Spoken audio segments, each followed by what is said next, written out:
السلام علیکم dear viewers, آپ کے favourite informative channel metal life سے میں ہوں پروفیسر شبیر احمد۔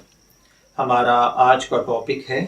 کیا فیملی کورٹ کے فیصلے کے بعد عورت دوسری جگہ نکاح کر سکتی ہے؟ یہ ایک سوال ہے جو ہم سے پوچھا گیا ہے کہ اگر ایک عورت ناچاکی کی صورت میں فیملی کورٹ میں نکاح کے فسخ کا دعویٰ دائر کرتی ہے،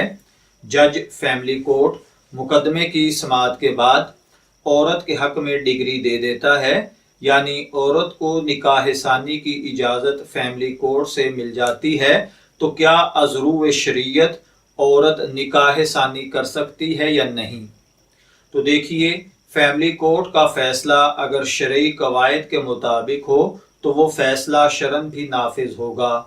اور اگر مقدمے کی سماعت میں یا فیصلے میں شرعی قواعد کو ملحوظ خاطر نہیں رکھا گیا تو شرعی نقطہ نظر سے وہ فیصلہ کالعدم قرار دے دیا جائے گا، شرعاً نکاح فسخ نہیں ہوگا اور عورت کو نکاح ثانی کی اجازت نہیں ہوگی۔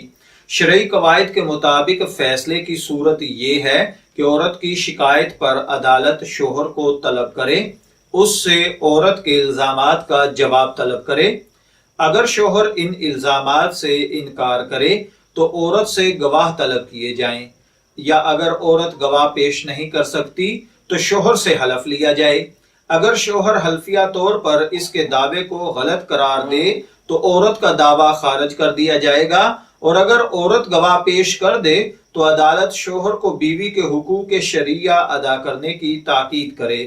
اور اگر عدالت اس نتیجے پر پہنچتی ہے کہ ان دونوں کا یکجا رہنا ممکن نہیں تو شوہر کو طلاق دینے کا حکم دیا جائے، اور اگر وہ طلاق دینے پر بھی آمادہ نہ ہو جبکہ وہ عورت کے حقوق واجبہ بھی ادا نہیں کرتا تو عدالت از خود فسخ نکاح کا فیصلہ کر سکتی ہے۔ اسی کے ساتھ یہ بھی شرط ہے کہ فیصلہ کرنے والا جج مسلمان ہو، ورنہ اگر جج غیر مسلم ہو جیسا کہ پاکستان یا غیر مسلم ممالک کے اندر ان کی عدالتوں میں غیر مسلم جج بھی ان گھریلو معاملات کے فیصلے کرتے ہیں تو پھر ان کا فیصلہ نافذ العمل نہیں ہوگا۔ میں دعا گو ہوں کہ اللہ تعالی ہمیں ان باتوں کو سمجھ کر ان کے مطابق زندگی گزارنے کی توفیق عطا فرمائے۔ اجازت چاہیں گے، پھر ملیں گے کسی نئے ٹاپک کے ساتھ، تب تک کے لیے اللہ حافظ۔